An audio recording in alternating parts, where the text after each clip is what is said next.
iniciativa la adoptamos. Hoy aparece ya en el orden del día registrada como una iniciativa del PRD, dándoles, por supuesto, el reconocimiento de la paternidad a ellos, y aquí nosotros, por supuesto, la vamos a defender.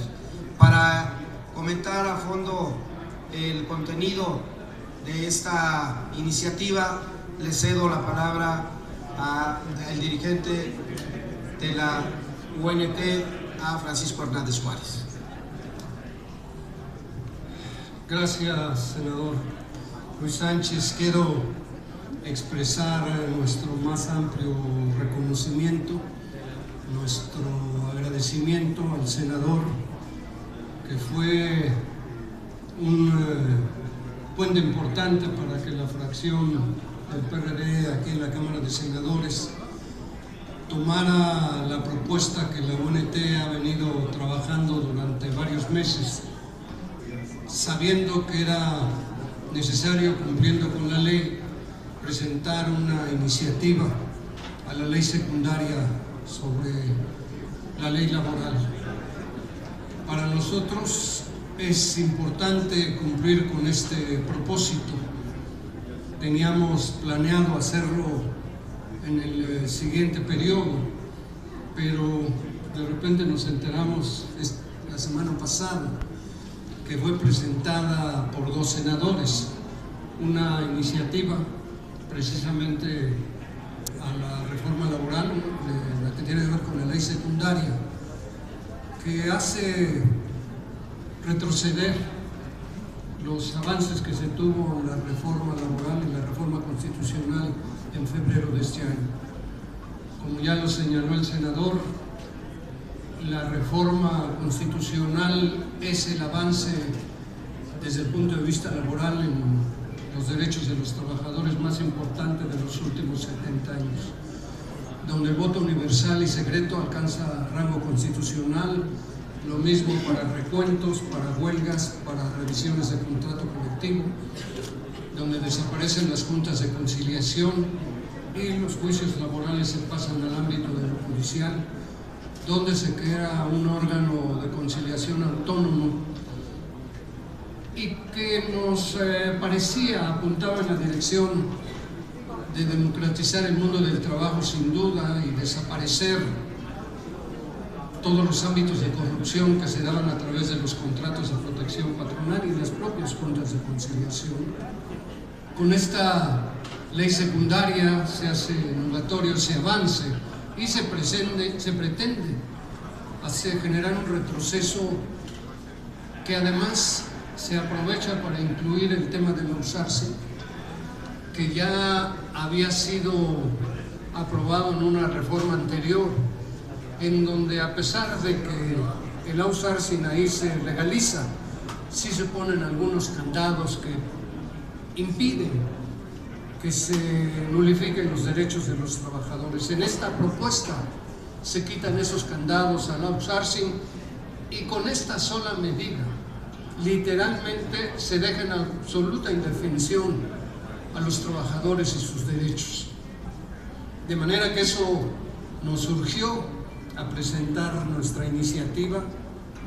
Afortunadamente el PRD en eso tuvo excelente disposición, el senador Luis Sánchez, y bueno, la UNT lo va a tomar como una tarea principalísima, el luchar con todas sus fuerzas para impedir que se nulifiquen los derechos de los trabajadores y se nulifiquen los avances que tuvimos con la reforma laboral.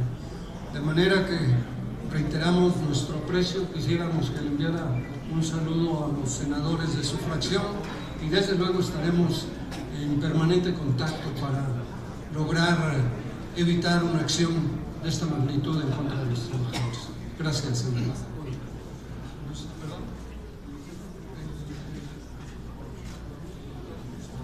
Sí, bueno, servidor Alfonso Bouzas Ortiz, académico universitario, investigador de la UNAM y que me he dedicado a los estudios del trabajo.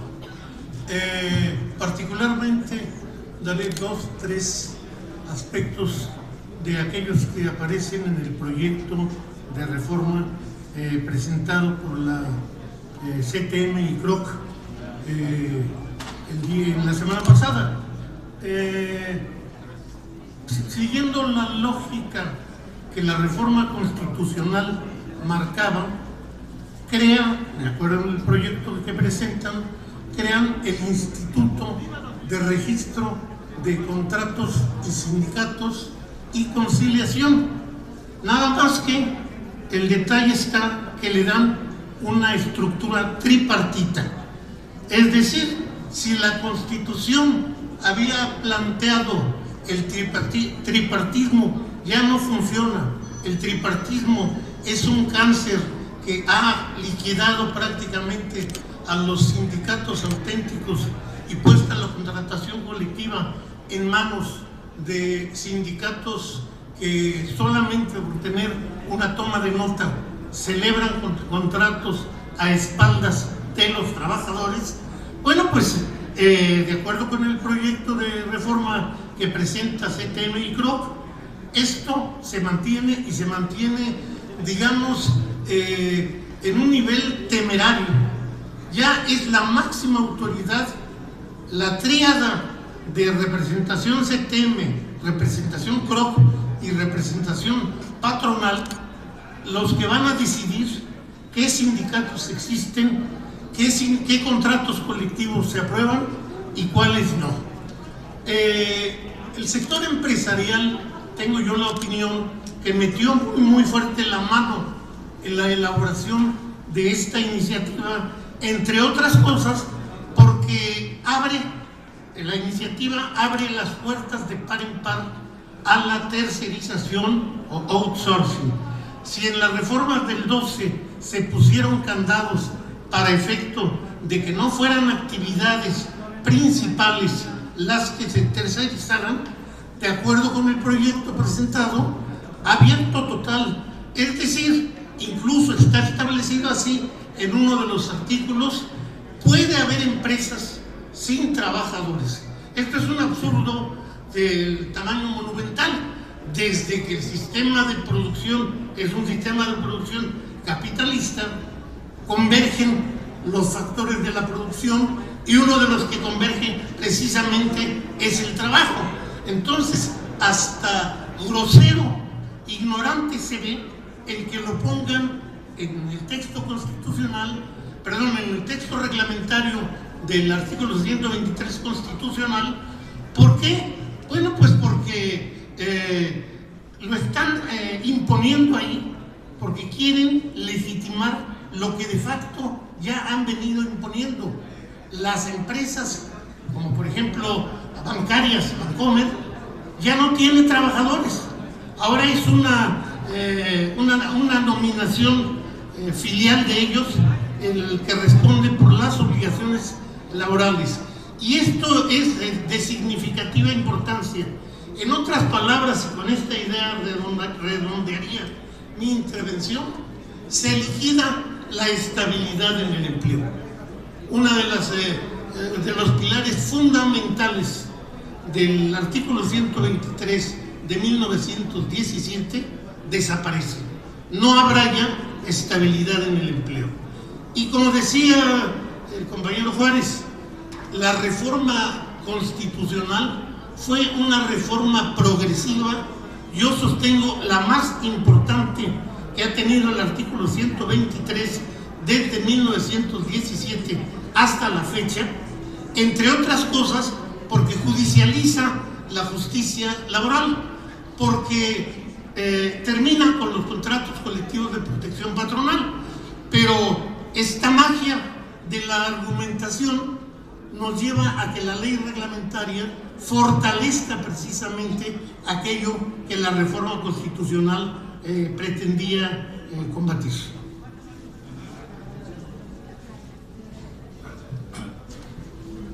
Muy buenas tardes.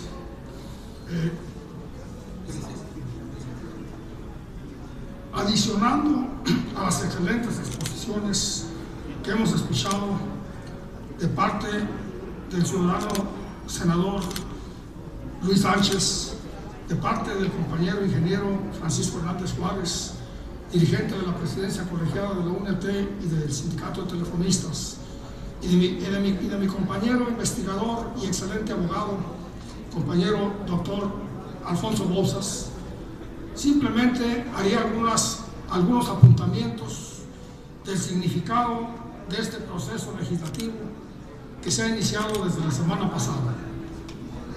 Efectivamente, y comparto las opiniones expresadas anteriormente, la reforma constitucional al artículo 123 del apartado A de la Constitución en materia de justicia laboral fundamentalmente es sin duda la más importante en 100 años de la vigencia de la Constitución política de los Estados Unidos mexicanos. Su contenido fundamental podría resumirlo en algunos puntos. Número 1, se rescata por fin el sistema de división de poderes, que es el sistema orgánico republicano de nuestro país, al atribuirse a los poderes judiciales, tanto federal como de cada una de las entidades federativas y de la Ciudad de México, la impartición de la justicia laboral en el ámbito jurisdiccional. Se establecen viejas demandas de los trabajadores democráticos que representaban no solamente sus intereses, sino los intereses de toda la clase obrera mexicana, de los millones de trabajadores que no tienen sindicato que les represente y que son pasto de las violaciones a sus derechos fundamentales. Se establece desde la Constitución algo que era un pendiente del Constituyente 17. Se eleva a rango constitucional la contratación colectiva. Se establece el derecho personal, libre y secreto de los trabajadores para 3 eventos fundamentales: como condición de aprobación de un nuevo contrato colectivo, para su firma y celebración y consecuente registro por el organismo encargado de estos menesteres de carácter constitucional al que ya se refirieron mis antecedentes en el uso de la palabra, es decir, el organismo público descentralizado de carácter federal que se encargará a nivel nacional no solamente de la conciliación en el ámbito federal, sino del registro de todos los contratos colectivos de trabajo y de todos los sindicatos de este país, independientemente si son de jurisdicción